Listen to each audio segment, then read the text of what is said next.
शुरू करते हैं हम आज की क्लास। हेडिंग है properties of orthogonal matrix.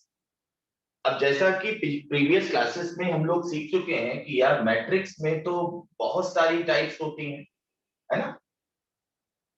Orthogonal matrix एक बड़ी यूनिक टाइप की मैट्रिक्स होती है जिसमें ए और ए ट्रांसपोज को मल्टीप्लाई करने पर आइडेंटिटी मैट्रिक्स बन जाए। ऑब्वियसली यहां पर ए जो है वो स्क्वायर मैट्रिक्स होता है।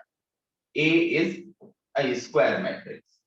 तो ये डेफिनेशन होपफुली हम लोग को धीरे धीरे याद हो जाएगी। मैं ये नहीं कहता, ना ही ये एक्सपेक्ट करता हूं कि आप एक बार बैठो और सारी चीजें रिवाइज कर लें, सारी चीजें आ जाएं। ऐसा होता भी नहीं है। ये एक बड़ा ही मेहनत का काम होता है। आप कुछ सीखते हो, लर्निंग प्रोसेस हमेशा स्लो होता है। उसके बाद जब दूसरा स्टेज आता है, जब आप खुद से रिवाइज करना शुरू होते हो, तो धीरे धीरे आपका स्पीड, टाइम मैनेजमेंट, एक्यूरेसी, इन स्टेप्स पर काम किया जाता है। लेकिन पहला काम बहुत आराम से एक एक स्टेप पूरा करिए, सारी चीजों को समझिएगा। यहां पर हम बात कर रहे हैं ऑर्थोगोनल मैट्रिसेस की प्रॉपर्टीज पर। सबसे पहले एक बार याद दिला दिया कि ऑर्थोगोनल मैट्रिक्स इस मैट्रिक्स को बोलते हैं। ए एक ऑर्थोगोनल मैट्रिक्स बोला जाएगा अगर ए और ए ट्रांसपोज को मल्टीप्लाई करने पर आइडेंटिटी मैट्रिक्स बन जाता है। ठीक है, इतनी बातें हो चुकी हैं। अब देखो, प्रॉपर्टी देखना बहुत इंपॉर्टेंट। हम लोग ने इनवर्स मैट्रिक्स की डेफिनेशन बेटा पढ़ रखी है। क्या पढ़ा है कि अगर ए एक नॉन सिंगुलर स्क्वायर मैट्रिक्स है। नॉन सिंगुलर का मतलब इसका डिटरमिनेंट नॉन जीरो, और एक मैट्रिक्स हम बी ऐसा ढूंढ लें जो ए में मल्टीप्लाई करें और आइडेंटिटी मैट्रिक्स आ जाए। देख लो भाई, ए एक नॉन सिंगुलर मैट्रिक्स है और बी एक ऐसा मैट्रिक्स है जिसको ए में मल्टीप्लाई करने पर आई आ रहा है। तो आप क्या नंबर के बेसिस पर, हालांकि ऐसा सोचना बिल्कुल गलत है, ये नंबर्स नहीं है, दीज आर मैट्रिसेस। लेकिन क्या ऐसा सोच सकते हो कि अगर यहाँ 2 लिखा है तो यहाँ क्या लिखें जिससे कि 1 बन जाए। अगर हम इसी इक्वेशन को नंबर सिस्टम में नंबर्स के लिए, रियल नंबर्स के लिए ट्रांसफर करें, ट्रांसफॉर्म करें, तो इस आइडेंटिटी को हम ऐसे समझ सकते हैं मानो कि 1 लिखा हो, और अगर ये 2 लिखा है तो यहाँ क्या होगा, 2 का इनवर्स होगा, दैट इज 2 की पावर -1। तो अब यहाँ पर मैट्रिक्स में इनवर्स का कॉन्सेप्ट कैसे बताया गया आपको, अभी पूरी तरह से नहीं बताया गया कि अगर इस तरह से कोई मैट्रिक्स बी लिखा जा सकता है तो बी को बोलते हैं ए इनवर्स। ठीक बच्चे, ध्यान से समझ लो। तो यहां से तुमको देखकर ऐसा नहीं लग रहा कि ए में एक मैट्रिक्स मल्टीप्लाई कर दिया और आई बन गया, लग रहा है ना ऐसा। ए में एक मैट्रिक्स मल्टीप्लाई किया और आई बन गया। यहां पर दिख रहा है कि ए में एक मैट्रिक्स मल्टीप्लाई किया, आई बन गया, तो उसको क्या नाम देते हैं, दैट इज ए इनवर्स। तो इन दोनों को कंपेयर करते हुए क्या हम ये बता पाएंगे कि if A is orthogonal matrix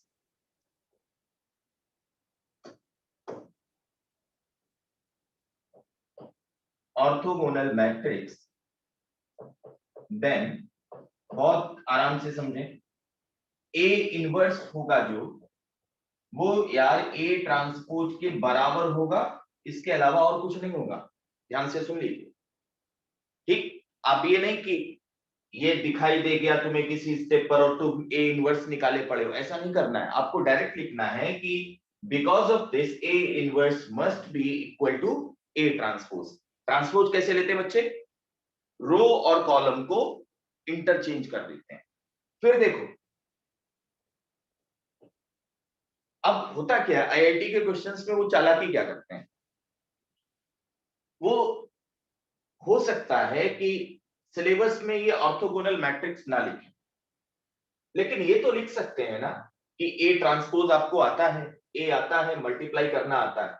वो ऐसे कह देंगे कि एक मैट्रिक्स है जो इस रूल को फॉलो करता है, तो बताओ उसका इनवर्स क्या होगा।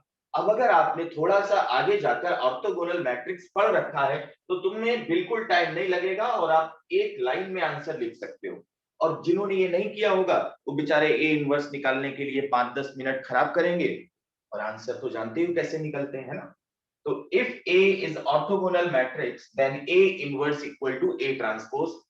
Again A and B both are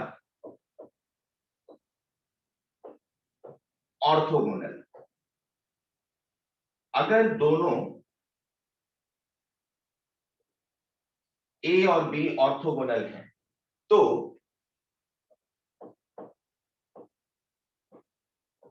AB and BA are will be orthogonal. देखो ये कितना इंपॉर्टेंट पॉइंट आया भाई, समझिएगा। और मैंने जो आपको बोला है उस पर बहुत ध्यान रखिए, बहुत फोकस पढ़ाई करिए। एक भी क्लास स्किप ना करें, चाहे फिजिक्स हो, चाहे केमिस्ट्री हो, चाहे मैथ्स हो, है ना। आप बिल्कुल रेगुलर रहें। कुछ ना करने से अच्छा है कि कुछ चलता रहे, है ना। ये भी तो आगे पढ़ रहे हैं, आपने डिटरमिनेंट खत्म किया, आप मैट्रिक्स में अच्छे अच्छे कॉन्सेप्ट सीख रहे हो, ऐसे कुछ ना कुछ फिजिक्स और केमिस्ट्री में भी सीख रहे होंगे। अगर आप हाथ पे हाथ धरे बैठे रहोगे तो जो कम से कम इतना पढ़ रहे हैं वो आपसे आगे निकलते जाए, है ना। तो पीछे नहीं हटना है, काम करते रहना। वो कह रहा है ए और बी दोनों ऑर्थोगोनल मैट्रिक्स हैं। इसको प्रूव कर सकते हैं भाई, आप लोग हेल्प करिएगा। गिवन क्या है बेटा कि ए का ट्रांसपोज आई है एंड सिमिलरली बी और बी के ट्रांसपोज को मल्टीप्लाई करने पर भी we have identity matrix, it is given to us. ठीक, now we have to prove कि यार ए बी मैट्रिक्स कैसा है, ऑर्थोगोनल है। ये हमें प्रूव करना है, ठीक है। ये हमें प्रूव करना है कि ए बी मैट्रिक्स ऑर्थोगोनल है। तो क्या करें हम, बताओ। तो ए बी एक मैट्रिक्स है, अगर ये ऑर्थोगोनल होना है तो इसमें इस मैट्रिक्स का ट्रांसपोज मल्टीप्लाई करने पर आई आना चाहिए। अब हम लोग ने ट्रांसपोज के नियम पढ़ रखे हैं, ट्रांसपोज के रूल, उनकी प्रॉपर्टीज पढ़ रखी हैं। बताओ अगर इस प्रोडक्ट पर ट्रांसपोज ऑपरेट किया जाए,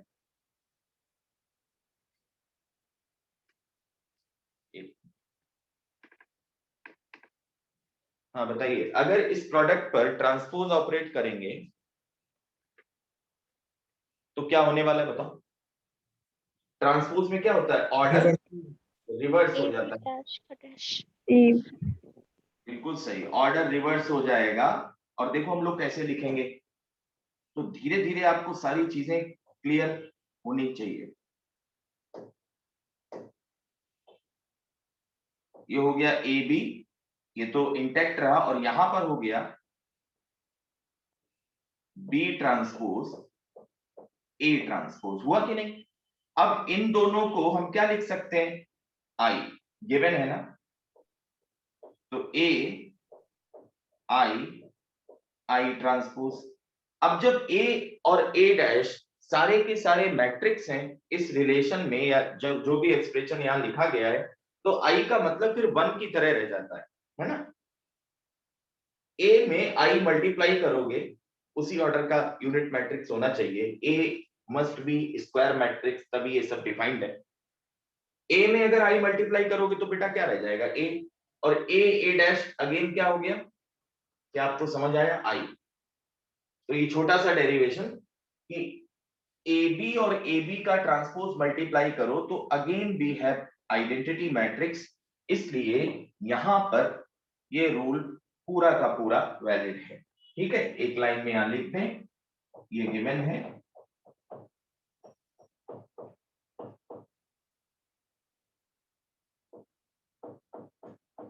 ठीक है, और A B into A B का transpose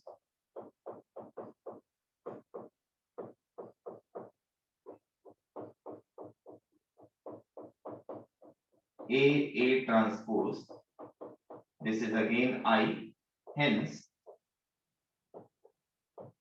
AB is orthogonal matrix.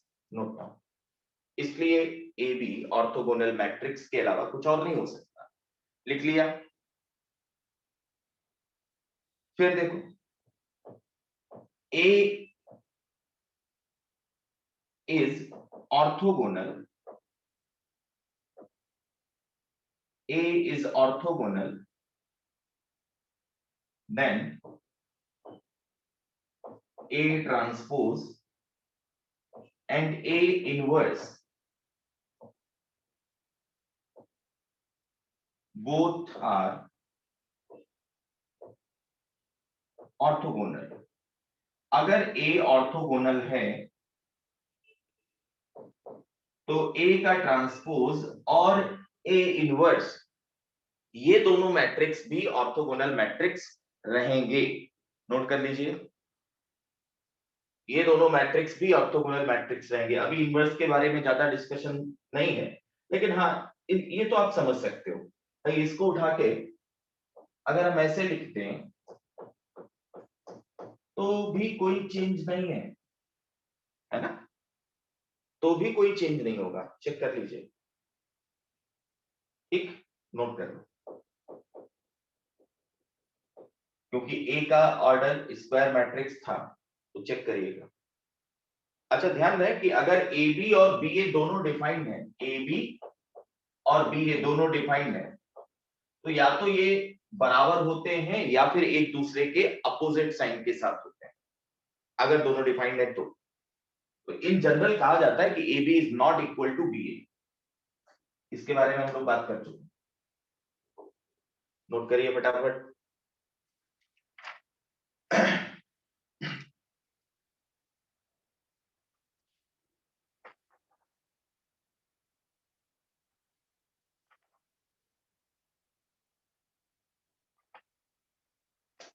ठीक है, फिर देखो थोड़ा आगे की बात की जाए, एक थर्ड ऑर्डर मैट्रिक्स लिखता हूं, A B C, B C A, C A B. आप देख रहे होंगे कि जैसा कॉन्फ़िगरेशन रो में है, पहली रो पहला कॉलम एक जैसे दिख रहा है ना बच्चों, दूसरी रो दूसरा कॉलम बिल्कुल एक जैसे, दिस इज मैट्रिक्स ए, तीसरी रो तीसरा कॉलम भी बिल्कुल एक जैसा। चेक करिए, and if A B C का प्रोडक्ट 1 है, ठीक है, दो चीजें यहां पर दी गई, पहले तो मैट्रिक्स ए डिफाइन किया गया, फिर मैट्रिक्स ए का, फिर उसके बाद डिफाइन किया गया ए बी सी का product 1, also a into A transpose, ये आइडेंटिटी मैट्रिक्स है। इसके बाद हमने कह दिया कि ये जो मैट्रिक्स है वो आइडेंटिटी मैट्रिक्स। तो आप बताओ कि अगर ये मैट्रिक्स आइडेंटिटी मैट्रिक्स है तो कह रहा है कि find A cube plus B cube plus C cube, इस एक्सप्रेशन की वैल्यू निकालनी है। आप देख रहे हो कि अगर मैट्रिक्स ए इस तरह का है तो इस मैट्रिक्स का जो डिटरमिनेंट होगा वही इसके ट्रांसपोज का होगा, क्योंकि रो और कॉलम इंटरचेंज करने पर डिटरमिनेंट की वैल्यू पर कोई इफेक्ट नहीं पड़ता। ठीक है, आप देखते हो ना कि इस डिटरमिनेंट को हम लोग ने क्लास में भी डिस्कस करा है, इस मैट्रिक्स के डिटरमिनेंट को, जिसको नाम दिया था सर्कुलेंट, क्योंकि ये सर्कुलर ऑर्डर मेंटेन करता है, A B C A B C, B C A B C A, C A B C A B. Detail में बात हुई थी। चलिए खैर, हमको ये गिवन है तो इसको यहां अप्लाई करते हैं। ए लिखा, B C A, C A B, और फिर इसका ट्रांसपोज लिखा, तो आपको समझ में आया कि यार कोई फर्क नहीं होगा, बिल्कुल रत्ती भर का फर्क नहीं है, जो ए है वही ए का ट्रांसपोज है, और इनका प्रोडक्ट आइडेंटिटी मैट्रिक्स के बराबर है। अगर नहीं भी दिया कि थर्ड ऑर्डर, तो आप इतना तो जान ही सकते हो कि यार इधर थर्ड ऑर्डर को मल्टीप्लाई करोगे ऑर्डर 3 मिलेगा, तो थर्ड ऑर्डर को ऑर्डर 2 या ऑर्डर 1 के बराबर तो नहीं कर सकते। चलो खैर, बोलो पहली रो पहला column A square B square C square, पहली इक्वेशन बताओ। क्या ये समझ आया? देखो कितनी तरह की इक्वेशन मिलेंगी, आप बताइएगा। फिर पहली रो दूसरा column A B B C C A, और वो किसके बराबर है? अब थोड़ा फास्ट करें, इसको मल्टीप्लाई करके नहीं लिखेंगे हम। A B plus B C plus C A, that should be equal to 0। फिर बताइए first row third column A C A B B C, यही तो मिला, और वो किसके बराबर होगा बच्चे? 0 के बराबर। तो क्या आप इतनी बात समझ पाए कि इस पूरे बवाल से हमें सिर्फ दो ही इक्वेशन मिलने वाली हैं यार। A square plus B square plus C square का सम 1 होगा, and A B plus B C plus C A is equal to 0। We have only two types of equations from this configuration.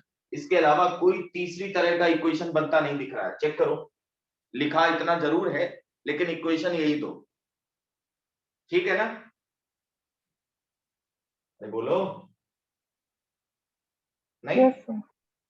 चलिए, अच्छा अब हमको ये पूछा गया है तो यार याद करके बताओ, A cube plus B cube plus C cube, ये फॉर्मूला मैंने कहा है आपसे कि याद कर लो। देखो एक बार फिर आ गया, और दूसरी तरफ ये हो गया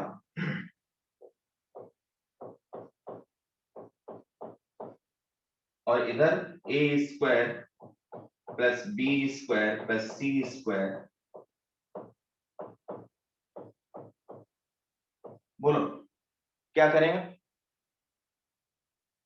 अभी ये वैल्यू मिलनी और बाकी है।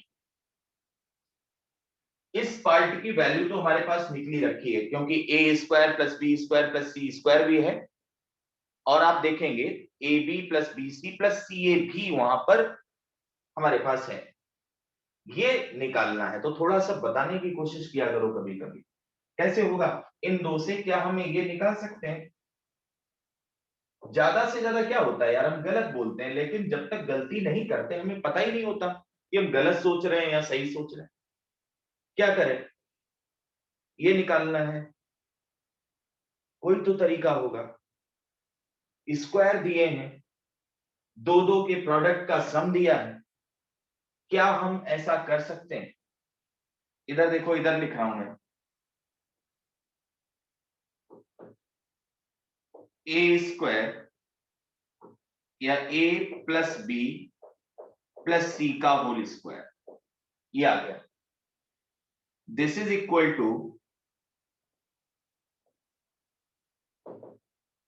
ए square plus B square plus C square, कितना होता? और 2bc 2c, ठीक है? ये कैसे कैसे कैसे आएगा बेटा? देखो बड़ा आसान है। अगर सिर्फ दो होते, ये ना होता, यहां पर सिर्फ दो होते तो क्या होता? हम लिखते A square plus B square plus 2, और ए के नीचे वाले जितने भी हैं 2ab, सिर्फ दो होते। अब ऐसा नहीं है, फॉर्चुनेटली दो नहीं है यहां पर, एक और है।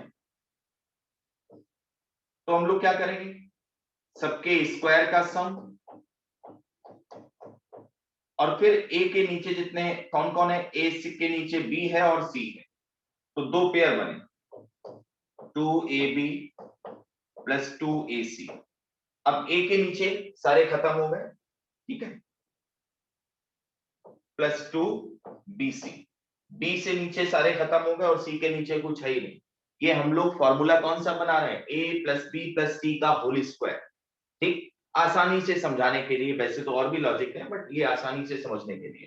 तो आप समझ गए होंगे, A plus B plus C plus D का होल स्क्वायर लिखना होता तो A square plus B square plus C square. अब ए के नीचे क्या दिखता? B C D, 2ab 2bc, sorry 2ac 2ab, फिर 2BC और 2BD, फिर लास्ट में 2CD। खैर उतना नहीं जाना है, बट ऐसा ना सोचा करो कि इसको याद करना है, ये बड़े ही आसान से कॉन्सेप्ट होते हैं कई बार ना।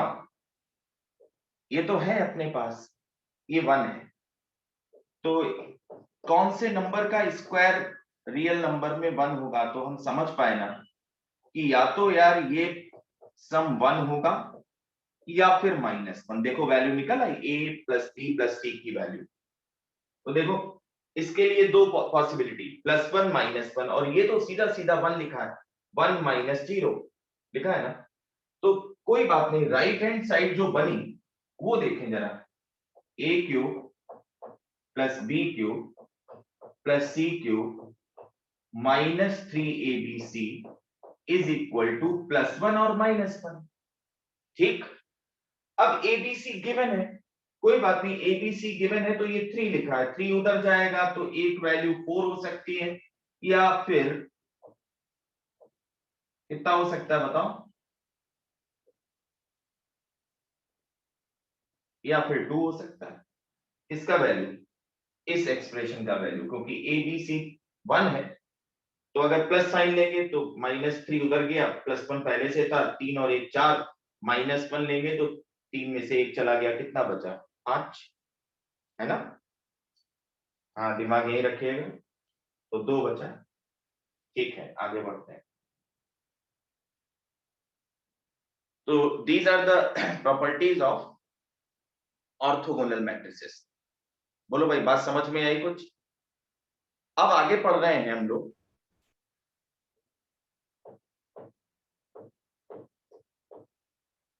प्रॉपर्टीज ऑफ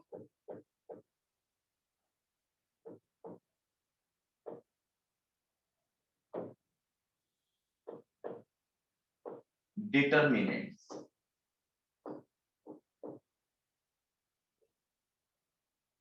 अब तुम्हारे दिमाग में कम से कम एक बात तो चली जानी चाहिए कि डिटरमिनेंट एक पर्टिकुलर ऑपरेशन है इसका, मैट्रिक्स का, और फिर डिटरमिनेंट में इतनी सारी प्रॉपर्टीज हम लोग ने बना डाली है। ऐसे ही कहीं ऐसा तो नहीं कि ऑर्थोगोनल मैट्रिक्स, यूनिटरी मैट्रिक्स, इन सब की भी बहुत सारी प्रॉपर्टीज हों। तो बहुत सारे मेथड होते हैं, बहुत सारी प्रॉपर्टीज होती हैं, लेकिन अच्छी बात यह है कि मैट्रिक्स में हमको वहां तक नहीं पहुंचना है। तो शुरू करते हैं प्रॉपर्टीज ऑफ डिटरमिनेंट। देखो भाई, कहने की बात नहीं, इन प्रॉपर्टीज के लिए जितने भी मैट्रिक्स यूज करे जाएंगे उन सबका ऑर्डर वो स्क्वायर वो स्क्वायर ऑर्डर, स्क्वायर मैट्रिक्स होंगे, या उन सबका ऑर्डर n/n फॉर्म का रहा होगा। क्योंकि डिटरमिनेंट भाई तभी डिफाइंड होता है जब मैट्रिक्स के number of rose number of columns के बराबर होते हैं।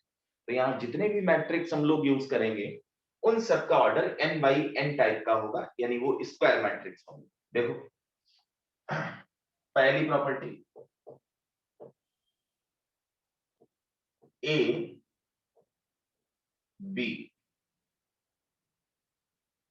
ये दो मैट्रिक्स हैं, इनके प्रोडक्ट का डिटरमिनेंट चाहिए। तो चुपचाप डिटरमिनेंट को अलग अलग कर देते हैं। मतलब प्रोडक्ट का determinant is equal to determinant of their product.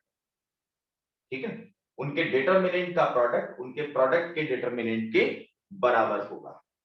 ठीक, लिख भी लो यहां पर, ए बी जितने भी यूज होंगे वो सब स्क्वायर मैट्रिक्स हैं, और सारी चीजें डिफाइंड होते हुए ये सब प्रॉपर्टीज की बात हो रही है। एक मिनट। ठीक, चलो दूसरी प्रॉपर्टी लिखते हैं। ए के ट्रांसपोज का डिटरमिनेंट और ए का डिटरमिनेंट क्या बराबर होंगे? बराबर होंगे भाई, क्योंकि रो और कॉलम इंटरचेंज करने पर डिटरमिनेंट का वैल्यू चेंज नहीं होता। फिर देखिए, a की पावर n का determinant, this is equal to determinant of a to the power n, n belongs to the set of natural number. बहुत इंपॉर्टेंट प्रॉपर्टी, आपको दिखाएंगे कि अगर इसमें आप गलत रिजल्ट लगा दो तो कितनी बुरी तरह से फंस सकते हैं, सवाल कभी निकलेगा नहीं आईआईटी में। ठीक, ध्यान रखिएगा इस पर। फिर देखो, if A is orthogonal matrix, देखें आप पकड़ पाते हैं कि नहीं।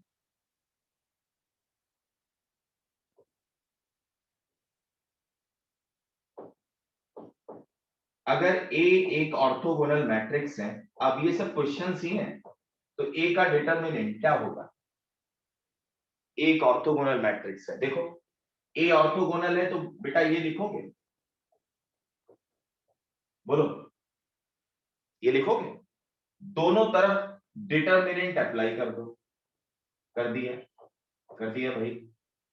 अब यहां पर क्या हुआ, ए बी, तो डिटरमिनेंट ए, अब आई का डिटरमिनेंट कितना बनेगा? 1 ना बनेगा क्या? क्यों बेटा? तो आइडेंटिटी मैट्रिक्स का डिटरमिनेंट तो 1 ही आएगा, चाहे उसका ऑर्डर कुछ भी रहे। अब इनमें से बताओ कौन सा बड़ा है या कौन सा छोटा है, ये बता दो। दोनों बराबर है ना, अभी अभी दिख रहा है ना यहाँ। तो अगर ये दोनों बराबर हैं तो हम लिखें ना कि डिटरमिनेंट ए का स्क्वायर।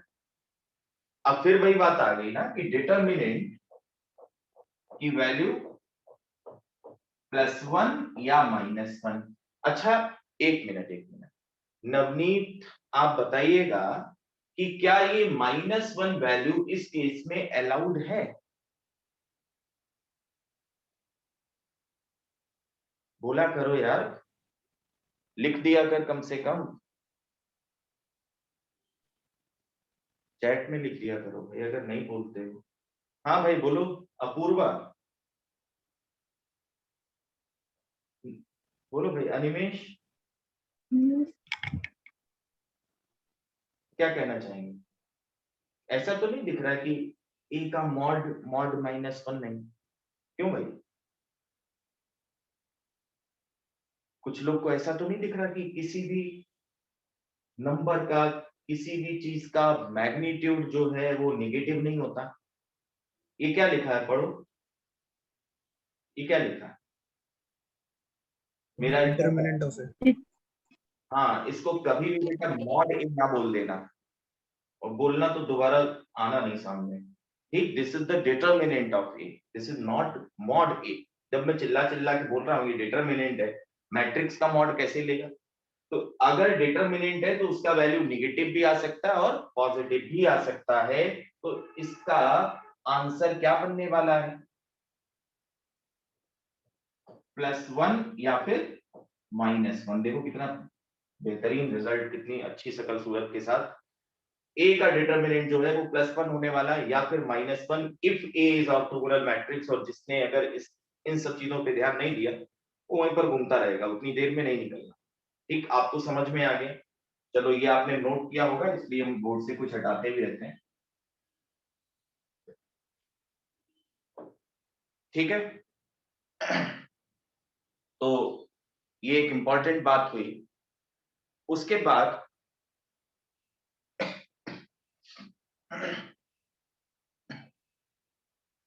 देखो, determinant of A equal to 0 if, ये तो पढ़ाया हुआ है, एस इज skew symmetric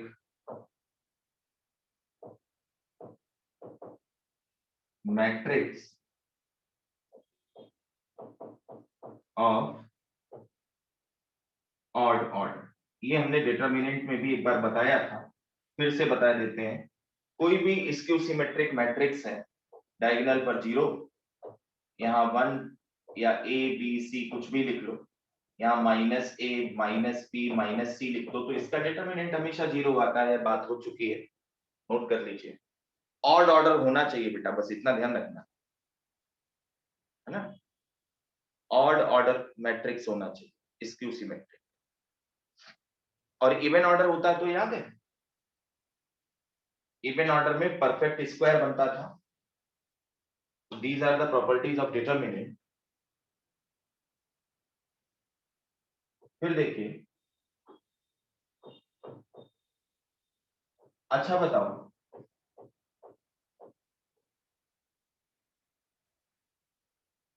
चलो एक सवाल पूछ लेते हैं आपसे छोटा सा।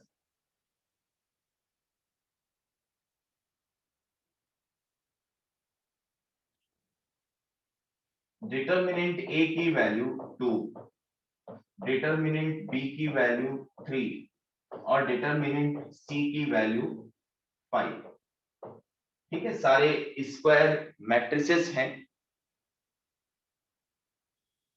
किसी भी ऑर्डर के मान लें, सेम ऑर्डर है लेकिन nth ऑर्डर के स्क्वायर मैट्रिक्स हैं। ठीक, अब हमसे पूछा गया determinant of A cube B square C to the power -1। देखो,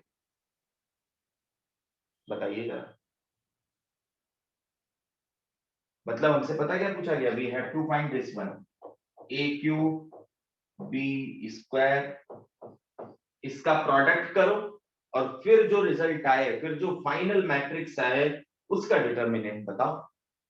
तो यार हमें ना तो ए दिया, ना बी दिया, ना सी दिया, तो हम ए क्यूब बी क्यूब कैसे निकालें? ये तो चक्कर हो गया। क्या करें? यहां पर काम आता है ये, देखो, अगर भूल गए तो गए। तो सबसे पहला तो इसको अलग अलग करने हैं भाई। ए अगर एक मैट्रिक्स है तो ए क्यूब भी एक मैट्रिक्स रहेगा, तो ए क्यूब अलग कर लो, इसका डिटर्मिनेंट, बी स्क्वायर का डिटर्मिनेंट और सी की पावर -1 का डिटर्मिनेंट। ये बात समझ में आई? सी की पावर -1 का मतलब बड़ा इंपॉर्टेंट है और मतलब समझ में आना चाहिए कि this is the inverse of matrix C. ये बहुत जरूरी बात है जो आपको दिमाग में बैठा लेनी है। This is the inverse of, this is not 1/c, this is the inverse of matrix C, C inverse, और उसका डिटर्मिनेंट हमें यहां पर कंसीडर करना। अब बताओ क्या लिखेंगे इसको? डिटर्मिनेंट ऑफ ए का डिटर्मिनेंट का क्यूब।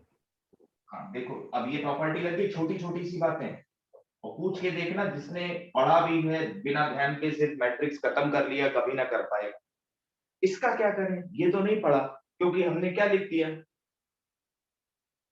N natural number. क्या करना चाहिए, कुछ है? तो अब इस क्या करना चाहिए चाहिए इस बात को यहां पर जान लेते हैं, फिर आप ही लगाइए वो। ये बताओ, ए इनवर्स, इसका प्रोडक्ट तो आई होता है बच्चे। Now we have to take determinant या ऑपरेट डिटर्मिनेंट, इस एक्सप्रेशन पर डिटर्मिनेंट ऑपरेट कर दें। देखना, देखते रहो, केवल देखना नहीं, समझते भी रहो। अब यहां पर कौन सी बात, बोलो, यहां पर बात आई, कौन सी बात आई कि ए का डिटर्मिनेंट, ए इनवर्स का डिटर्मिनेंट, और उधर बन गया 1। आई का डिटर्मिनेंट तो 1 होता है ना, 1 0 0 1, इसका हमेशा डिटर्मिनेंट क्या आएगा? 1 ही आएगा।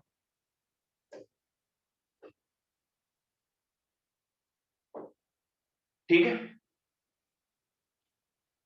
ये अपन को चाहिए। तो क्या हम लोग ये समझ पाए?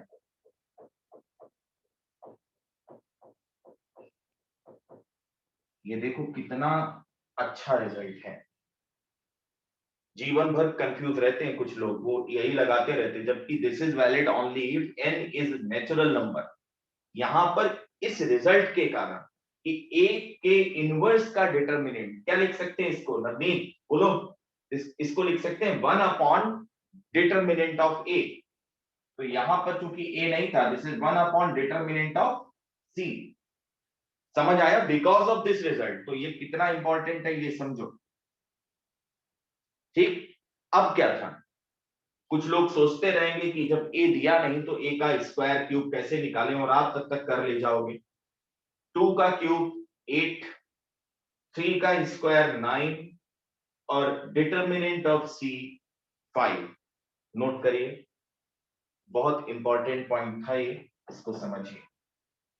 लिख डालिए, जल्दी जल्दी लिखिए।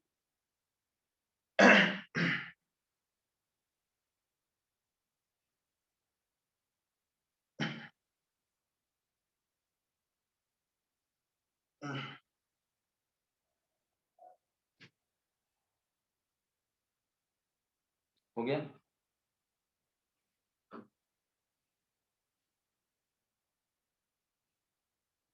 देखो,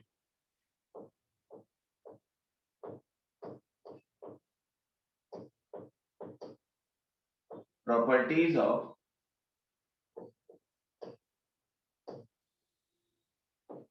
हर्मिशियन और स्क्यू हर्मिशियन। तो शुरुआत में मैंने ऐसे फर्जी नहीं बोला था कि इस चैप्टर में बहुत ज्यादा थ्योरेटिकल पॉइंट हैं और इसीलिए ये एग्जामिनेशन में हमेशा इंक्लूड रहा है, हमेशा रहेगा, क्योंकि एटलीस्ट उनके पास कुछ चैप्टर होते हैं जहां पर आपको भूलने के प्रॉपर चांसेस हैं। हालांकि भूलते रहते हैं आप लोग, लेकिन फिर भी इसमें हुआ, डिटर्मिनेंट हुआ, बहुत सारे रूल हैं, है ना? तो इन सब चीजों का थोड़ा प्रैक्टिस होना जरूरी है। सबसे पहले तो इफ ए इज हर्मिशियन है,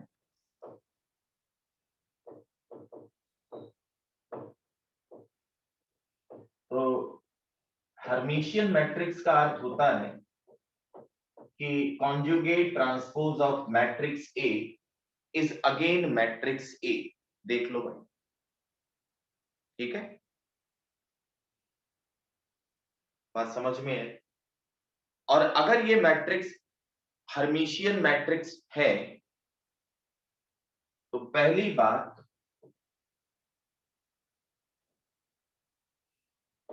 आई टाइम्स ए, आई यहां पर पता क्या है? आयोटा, वही अंडर रूट ऑफ -1, ये होगा स्क्यू हर्मिशियन। शॉर्ट में लिख रहे हैं, आप शॉर्ट में ना लिखें।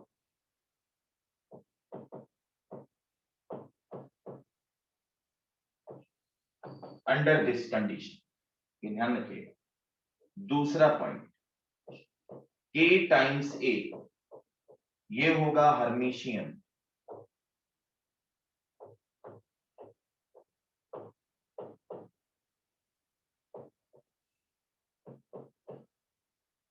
ये दोनों पॉइंट नोट कर लीजिए, आई टाइम्स ए और के टाइम्स ए, फटाफट नोट करिए।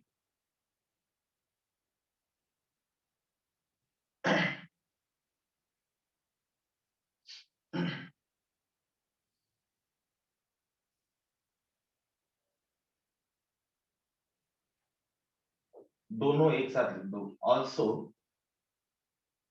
बी भी जो है वो हर्मिशियन मैट्रिक्स है, सेम ऑर्डर है, क्योंकि आगे हम डिफाइन करने वाले हैं इनका मल्टीप्लिकेशन। तो ए बी मैट्रिक्स भी हर्मिशियन होगा।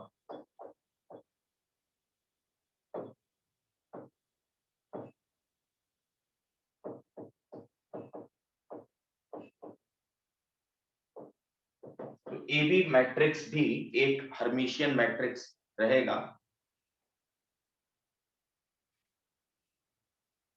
ए B and B A both, दोनों हो जाएंगे, है ना? कोई बड़ी बात नहीं है प्रूव करना। देखो, ए बी को हर्मिशियन प्रूव करना था तो क्या करना होता है?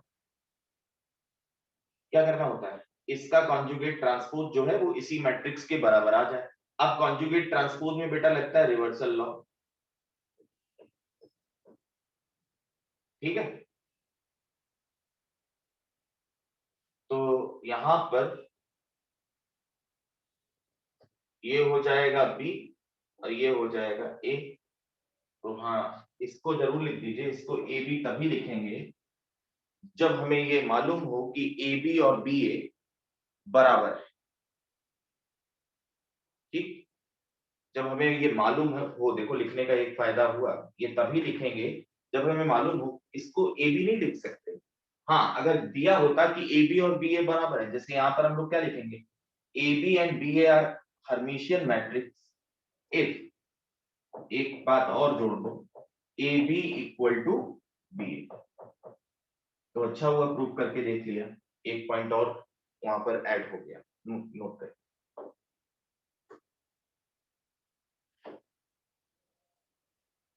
ठीक?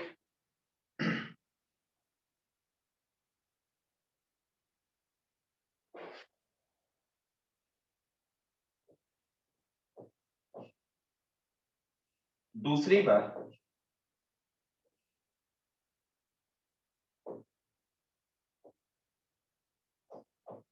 ए बी प्लस बी ए, बताओ कैसा मैट्रिक्स होगा ये अंडर दिस रिस्ट्रिक्शन?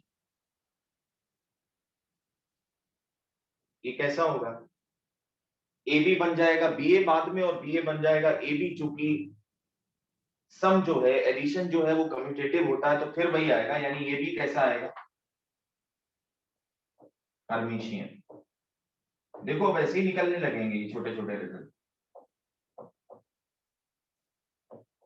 और हम लोग बिल्कुल डिटेल में जा रहे हैं, इसलिए थोड़ा प्रॉब्लम हो सकती है।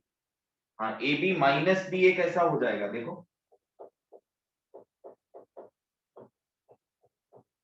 ये डायरेक्ट क्वेश्चंस हैं, skew Hermitian.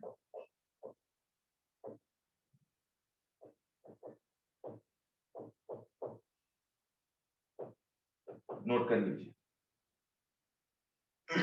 A B minus B A skew Hermitian matrix हो जाएगा।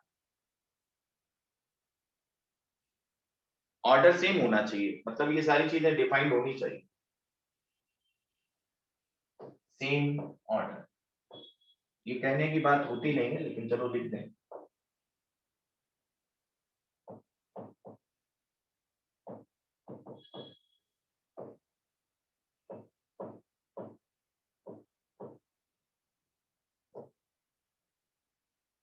लिख लीजिए आप,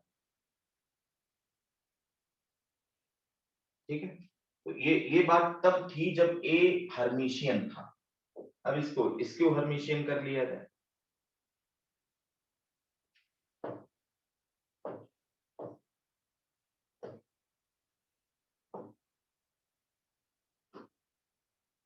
देखो, if A is skew Hermitian matrix,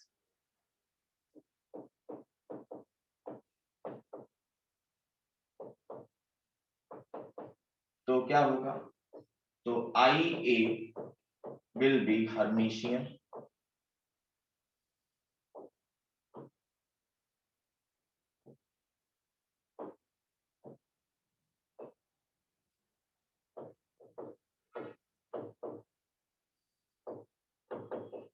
और बेटा K टाइम्स A, जहां K एक स्केलर है, रियल नंबर है, ये होगा स्क्यू हर्मिशियन।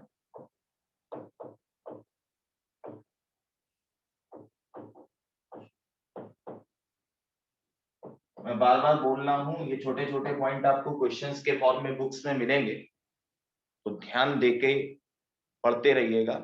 एक दिन में ये चैप्टर बिल्कुल नहीं आता, एक दिन में क्या, बहुत ज्यादा प्रैक्टिस करनी पड़ेगी, इसीलिए इसको शुरुआत में पढ़ा जाता है, ताकि आपके पास प्रैक्टिस करने का टाइम बना है। ठीक है, देख लें भाई।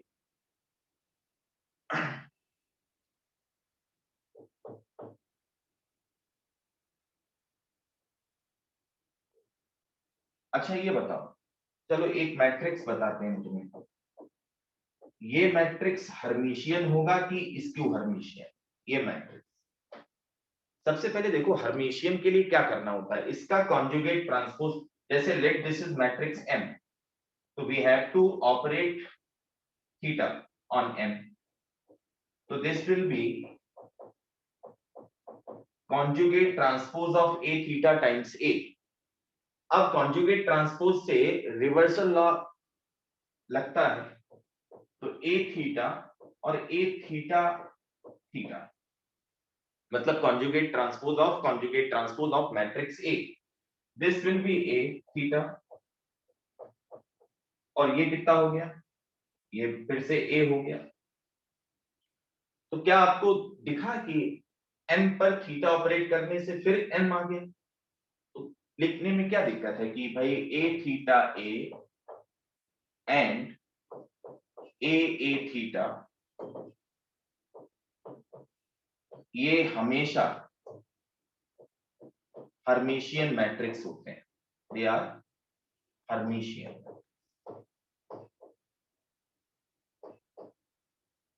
और इतनी ज्यादा प्रॉपर्टीज बताने का एक ही एम है, बार बार वही चीजें रिपीट होती हैं, तो हमें कभी ना कभी तो समझ में आएगा। नोट करें,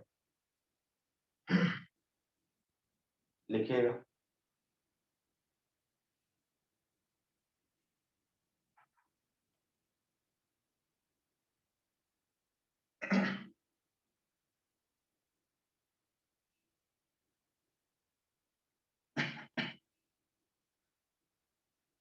अच्छा बताओ,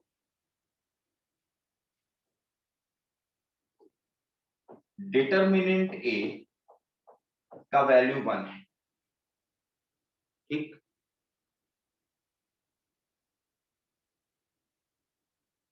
-1 है, और डिटर्मिनेंट बी का वैल्यू 3 है। तो कह रहा है कि फाइंड 3 टाइम्स ए बी का डिटर्मिनेंट। क्वेश्चन है ये, और 2 मिनट का टाइम है आपके पास, बिना बात करे आप लगाएं, ध्यान से देखें। और ए और बी का जो ऑर्डर है वो गिवन है। ए और बी कह रहा है स्क्वायर मैट्रिक्स है ना। ये तो अंडरस्टूड था, अगर नहीं भी दिया होता तो आपको प्रॉब्लम के हिसाब से मानना पड़ता, क्योंकि डिटरमिनेंट डिफाइन करा गया है। लेकिन स्क्वायर मैट्रिक्स है ऑफ ऑर्डर 3। और देखिएगा कि क्या इस बात का कोई वैल्यू है, इस प्रॉब्लम में कोई मतलब है। आराम से सोच लो, फिर बताओ, जल्दी करो थोड़ा, बताओ।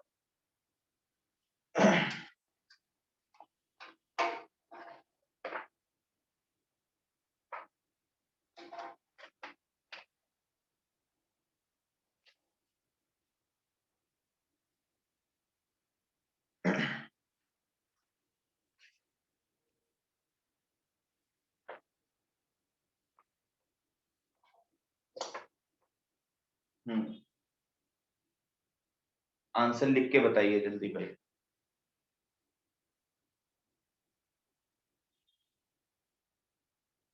कमेंट में बताइए आप क्या आंसर आ रहा है, या फिर आपने निकाल लिया हो तो बोल भी सकते। देखा, एक छोटा सा लॉजिकल क्वेश्चन दे दो तो परेशान हो गए। बस पढ़ते रहो, लिखते रहो। तभी मैं बार बार कहता हूँ कि काम करना सीखो, और हर क्लास उतनी ही इंपॉर्टेंट होती है ना। अगर आपने एक बार पढ़ लिया तो उसका मतलब ये नहीं कि तुम्हें समझ में आ जाएंगी चीजें। आप जब खुद से करोगे, है ना, कोई भी एक बुक हो, आप पहली बार एससी वर्मा लगाते हो, पहले टीचर बताते हैं, फिर आप खुद एक दो सवाल लगाना शुरू करते हो, फिर वो धीरे धीरे इंप्रूवमेंट होता है। मैथ्स में पहले 11th का आर डी शर्मा, 12th का आर डी शर्मा, फिर इंप्रूवमेंट होता है। आप अचानक ऊपर नहीं जा सकते। बोलो।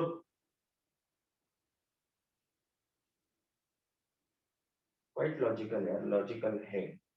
देखो भाई, सीधा सीधा है।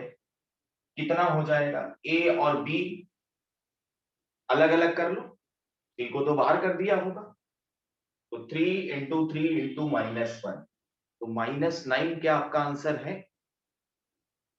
बोलिए। यस -9 है, बहुत अच्छा। यही समझ रहे थे हम, यही समझ रहे थे कि पहला आंसर तुम्ही से आएगा। देखो इधर, A1 A2 A3 समझना, A4 A5 A6। अब इतना लिख के समझाना पड़ता है, तो आप भी कोशिश किया करो सारे लोग। और केवल 2-3 लोग बोलते हैं, समझते हैं, ऐसा नहीं है। सबको पढ़ाया जा रहा है, सारे लोग पार्टिसिपेशन करें। ये बन गया ए, लेट ए थर्ड ऑर्डर है, तो कोई भी हमने मर्जी से लिख लिया, आपने दिया तो है नहीं।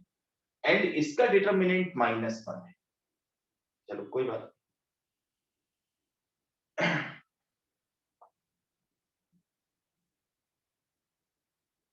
ठीक है। और बी जो दिया गया है, बी भी एक थर्ड ऑर्डर मैट्रिक्स है, बी भी ऐसे ही समझ लेना, चेक करिए। तो अब वो क्या कह रहा है, वो कह रहा है 3a। 3a का मतलब समझ पाए ना, कि अगर हर एलिमेंट को, जैसे इसका मतलब था कि भाई देखना, बहुत ध्यान से समझना, इनका मतलब था कि इस डिटर्मिनेंट का जो वैल्यू है, इस डिटर्मिनेंट का, वो बेटा है -1। अब अगर मैं 3a कर दूं तो 3a का मतलब क्या होगा कि हर एलिमेंट 3 गुना बढ़ गया, 3 से मल्टीप्लाई हो गया। तो 3a का डिटर्मिनेंट, ये तुमने समझा, ये हो जाएगा 3a1। पूरा मैं नहीं लिख रहा हूं, आप समझने की कोशिश करो। हर एलिमेंट 3 टाइम्स हो गया, सब में 3 मल्टीप्लाई हो गया। ठीक, यही मतलब होता है मैट्रिक्स मल्टीप्लिकेशन का। ठीक है, अब क्या करेंगे, अब हमें इसका डिटर्मिनेंट लेना है, इससे रिलेट करना है। बताओ, पहली रो से 3 कॉमन आएगा, दूसरी रो से 3 कॉमन आएगा, तीसरी रो से भी 3 कॉमन आएगा, तो बाहर कितना आएगा, 3 इंटू 3 इंटू 3। 3 क्यूब। हाँ, 3 का क्यूब, और इधर कितना था, -1। चेक करो,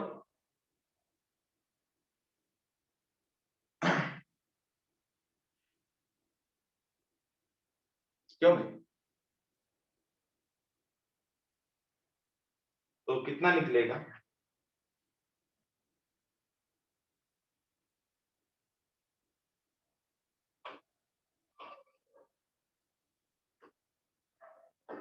इसको बंद कर लो, चलो बताओ कितना निकलेगा।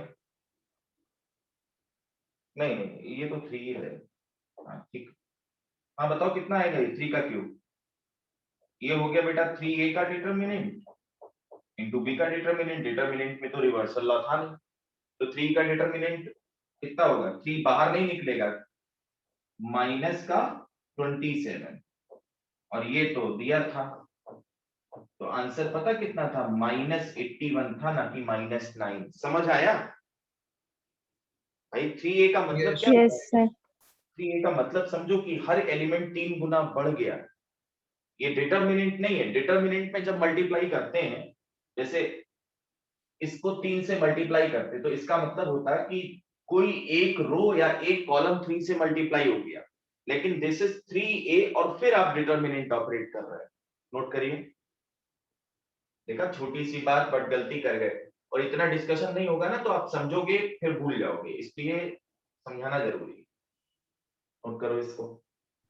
फिर वो जो 3 है, अगर वो डिटर्मिनेंट के बाहर आएगा तब तो -9 आएगा ना। हाँ हाँ, तब -9 आएगा, बिल्कुल। हाँ चलो, एक और, ये बात सही है, कंफ्यूजन नहीं रहे। अगर मैंने ये पूछा होता तो अब कोई समस्या नहीं थी, है ना, तो छोटी छोटी गलतियां, ये -9 आएगा, बहुत बढ़िया, नोट करो।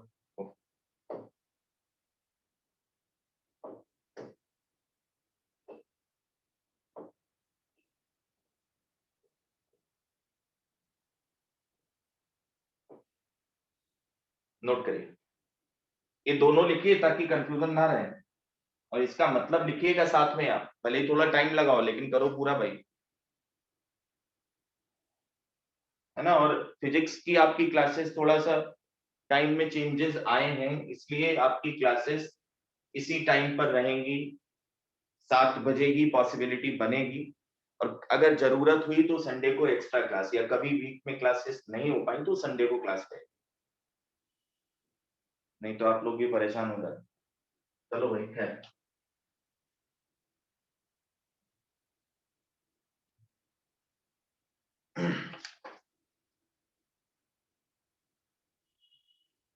देखो,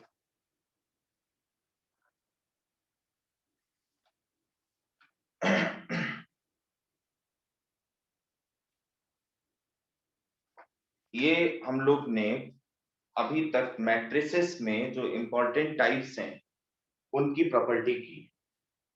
अब हेडिंग डालेंगे, ये सबसे इंपॉर्टेंट सेगमेंट होने वाला है। आप अगर जेई का पेपर, अनसॉल्व पेपर या सॉल्व पेपर उठाकर देखें तो इनफैक्ट मुझे लगता है कभी भी ऐसा पेपर बनता ही नहीं जिसमें एडजॉइंट और इनवर्स की प्रॉपर्टीज के बारे में किसी ना किसी तरह से बात ना की गई हो। या तो वो प्योर एडजॉइंट और इनवर्स के रिलेशन पर क्वेश्चन होता है, या फिर कहीं ना कहीं किसी क्वेश्चन का सब पार्ट होता है। तो इसको बहुत ध्यान से समझिएगा, और दोनों एक साथ चलेंगे, तो मैं इसको कंबाइन करके फिलहाल लिख रहा हूं, या ऐसा करते हैं, पहले एडजॉइंट की कुछ प्रॉपर्टीज मैं बता दूं। Properties of adjoint.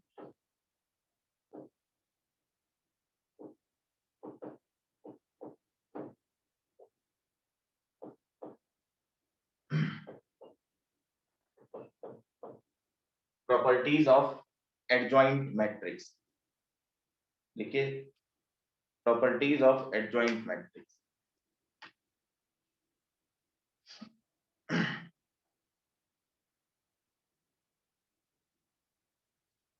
पहली बात है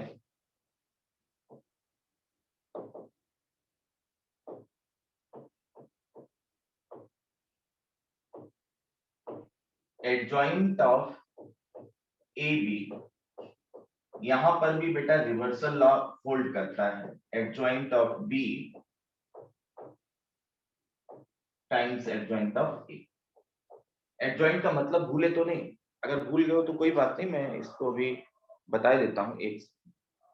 हाँ, एडजॉइंट का मतलब क्या होता है, देखो कोई भी मैट्रिक्स है, ठीक, सबसे पहले इस मैट्रिक्स का हर एलिमेंट उसके कोफैक्टर से रिप्लेस कर दो, यानी कोफैक्टर का मैट्रिक्स बना दो, हर एलिमेंट की जगह पर उसका कोफैक्टर रखते हुए, फिर इस पर ट्रांसपोज ऑपरेट कर दो, ठीक। तो जो ये मैट्रिक्स आया, कोफैक्टर मैट्रिक्स का ट्रांसपोज, इसको बोलेंगे हम लोग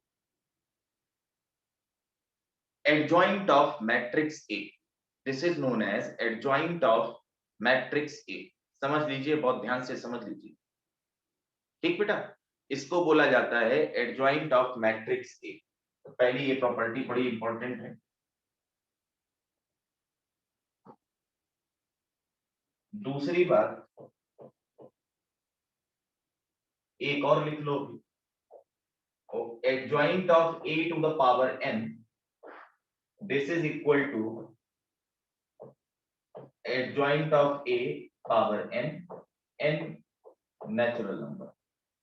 अब ऐसा ना सोच लेना कि एडजॉइंट की बड़ी कम प्रॉपर्टी है, यही पहले याद कर लेते हैं क्योंकि बड़ी तो याद होनी नहीं, ऐसा बिल्कुल ना सोचिएगा, क्योंकि एडजॉइंट की मैक्सिमम प्रॉपर्टीज रिलेटेड हैं इनवर्स ऑफ मैट्रिक्स की प्रॉपर्टीज के साथ। ये दो थोड़ा सा डिफरेंट है, तो मैंने दो यहां लिख दी, ठीक। इसको चेक करने की कोई आवश्यकता नहीं है, ठीक है। चेक करने का मतलब यही है कि हम भाई ए और बी दो मैट्रिक्स लें, उनको मल्टीप्लाई करें, फिर एडजॉइंट निकालें, यही करते रहे, है ना। तो ऐसा ना करिएगा, इन दोनों को सीधे सीधे याद रखिए। अब इनवर्स की बात करें, ठीक। मेन प्रॉपर्टीज को हम लोग अगले टर्म पर ही करेंगे और बहुत इंपॉर्टेंट होने वाली ये बात।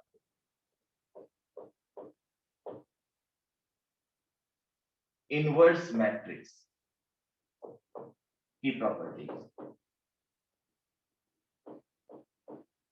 देखो, सबसे पहले कंडीशन लिखो कि ए क्या है बेटा, square matrix.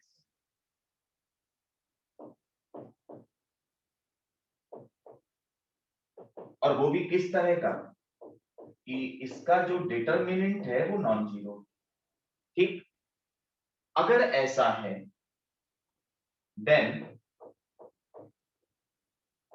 If this equation holds कि A B B A identity matrix बना देते हैं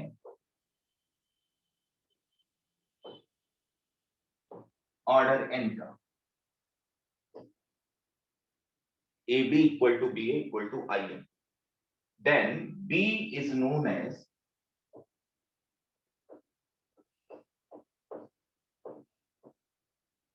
inverse of A,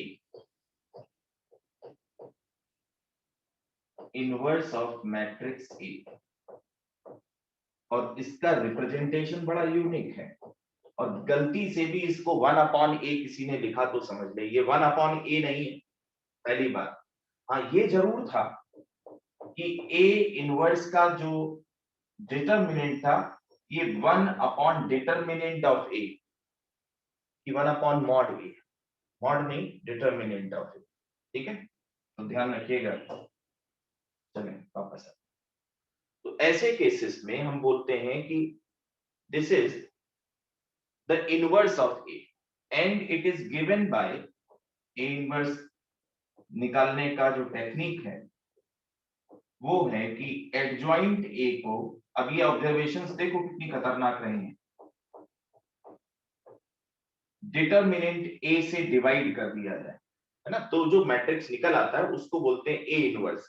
वो एक ऐसा मैट्रिक्स होता है जिसको मैट्रिक्स A में मल्टीप्लाई कर दो तो आइडेंटिटी मैट्रिक्स बना लिया जाता है। तो सोचिएगा शुरुआत में एक मैट्रिक्स लिया गया होगा, उस तरफ इसका आइडेंटिटी मैट्रिक्स सेम ऑर्डर रखा होगा, फिर एक मैट्रिक्स की के बारे में सोचा गया होगा जिसको मल्टीप्लाई करें इन जनरल कोफिशिएंट रखते हुए, जनरल एलिमेंट रखते हुए, उसको मल्टीप्लाई करें तो आई आ जाए।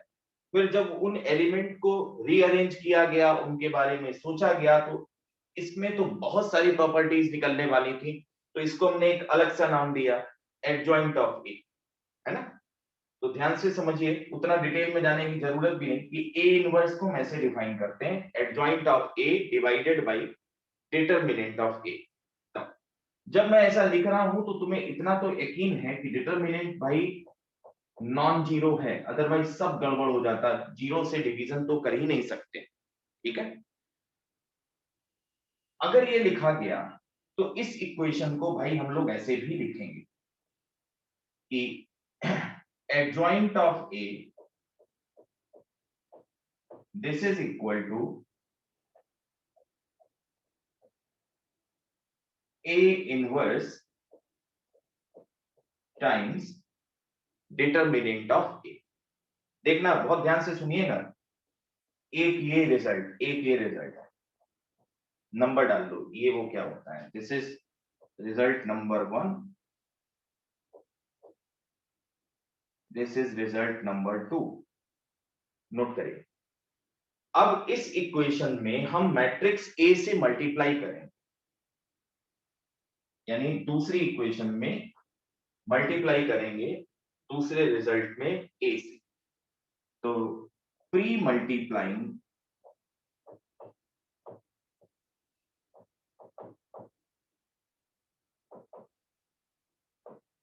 विथ ए, प्री मल्टीप्लाइंग पहले मल्टीप्लाई करें तो उसको प्री मल्टीप्लाइंग फैक्टर बोलते हैं, और बाद में मल्टीप्लाई करें तो पोस्ट मल्टीप्लिकेशन फैक्टर बोलते हैं, पोस्ट मल्टीप्लाई करना बोलते हैं उसको, ठीक है। मैट्रिक्स में इन सब चीजों का बड़ा महत्व है, क्योंकि सीक्वेंस चेंज हुई तो मतलब बदला, और मतलब बदला तो सवाल गया। देखो ए से मल्टीप्लाई करते हैं तो ए एडजॉइंट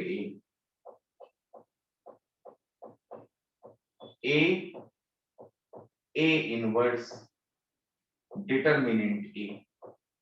अब बताओ ए और ए इनवर्स को मल्टीप्लाई करेंगे तो क्या आ जाएगा, अभी अभी लिखा था ऊपर, आई आइडेंटिटी मैट्रिक्स। तो दिस विल बी, ऐसा लिखने का मतलब क्या है कि ये nth ऑर्डर का आइडेंटिटी मैट्रिक्स है, क्योंकि ए जो था वो nth ऑर्डर का मैट्रिक्स लिया गया था, स्क्वायर मैट्रिक्स। देखना जरा ध्यान से देखना, ऐसे लिख सकते हैं ना, देखो। अच्छा क्या क्या सिर्फ मैंने ये लिखा होता तो काम चलता, बताओ, कि a into adjoint A equal to determinant ए।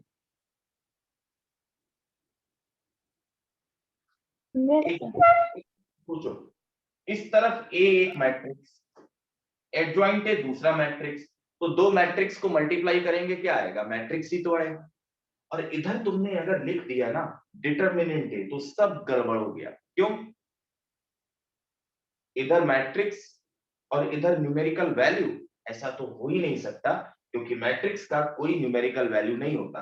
तो एक तरह से जैसे नहीं फिजिक्स में आप डायमेंशनली करेक्ट है ये फॉर्मूला या इनकरेक्ट है ये चेक करते हो, यहां पर डायमेंशनल बैलेंस बनाने के लिए ये लिख दिया गया आई है, और बहुत इंपॉर्टेंट रिजल्ट, यानी रिजल्ट है ये a times adjoint of a, this is, और इसकी इंपॉर्टेंस अभी थोड़े टाइम बाद आपको पता लगेगी, नोट करिए जरा जल्दी से।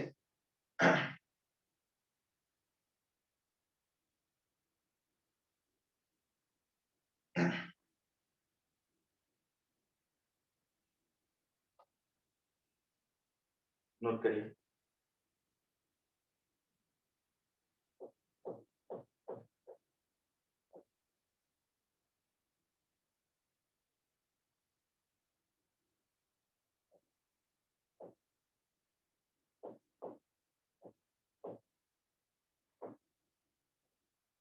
एक छोटा सा सवाल लिखते हैं, परेशान करते हैं थोड़ा सा। देखो, ये मैट्रिक्स ए, अब इसका एडजॉइंट निकालो। तो एडजॉइंट कैसे निकालेंगे? एडजॉइंट कैसे निकालेंगे? इस एलिमेंट का कोफैक्टर क्या होगा? 6, यहां रखा जाएगा। -1 का कोफैक्टर क्या होगा बेटा? 5 माइनस साइन के साथ यहां रखा जाना था, लेकिन एडजॉइंट में क्या करते हैं हम लोग, याद है ना, ट्रांसपोज लेते हैं। 5 का कोफैक्टर क्या था? -1, 1 हो गया। ठीक है, ओ गया।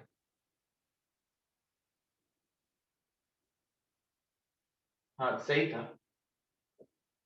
और इस एलिमेंट का कोफैक्टर 2 यहां है। देखो क्या ये एडजॉइंट निकला? चेक करो जरा, क्या यही एडजॉइंट निकला भाई? 2 का कोफैक्टर क्या होगा? रो और कॉलम को छुपाओ 6, -1 का कोफैक्टर क्या होगा? रो और कॉलम को छुपाओ 5, बट विद माइनस साइन ना, तो -5 यहां रखेंगे। तो पहली रो में क्या आएगा? 6 और -5।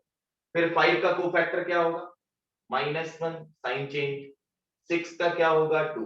अब इस पर लेंगे हम लोग ट्रांसपोज, ये तो कोफैक्टर मैट्रिक्स मिला ना, इस पर ट्रांसपोज लेंगे तो जो मिला वो एडजॉइंट ए मिला, तो सही है।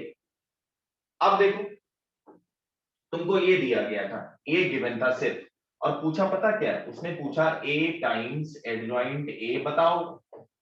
कैसे बताओगे?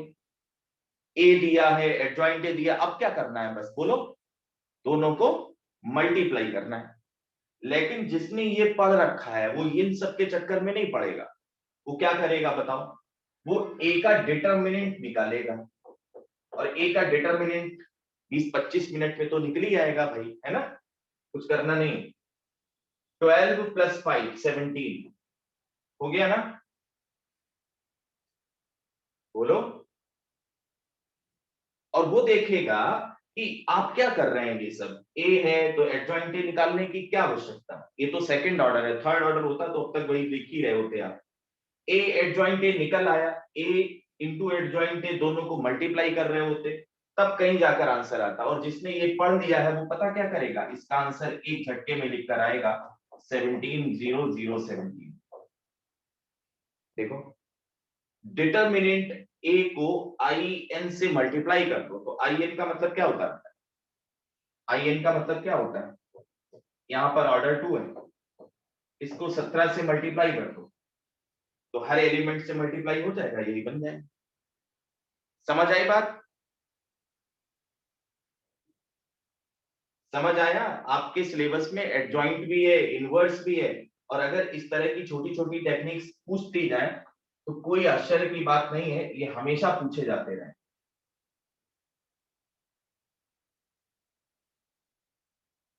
नोट कर लीजिए, ठीक? तो ये भी एक इंपॉर्टेंट प्रॉपर्टी है। तो आज हम लोग ने जो प्रॉपर्टीज एडजॉइंट की, एक एडजॉइंट, यहाँ एडजॉइंट और इनवर्स दोनों एक साथ इसीलिए लिखे थे, दूसरी ये वाली और तीसरी ये वाली। इसके आगे कुछ और भी प्रॉपर्टीज हैं जिनको हम लोग नेक्स्ट क्लास में करेंगे, क्योंकि आपके पास बहुत ज्यादा काम है। आप सारी चीजों को प्रॉपरली रिवाइज करें, अगर कुछ प्रॉब्लम्स हैं तो पूछिएगा, ठीक है? टिल देन इसको आप रिवाइज करें। आज की क्लास बस यहीं तक रखते हैं। कोई प्रॉब्लम नहीं? चलिए लीव करता हूँ।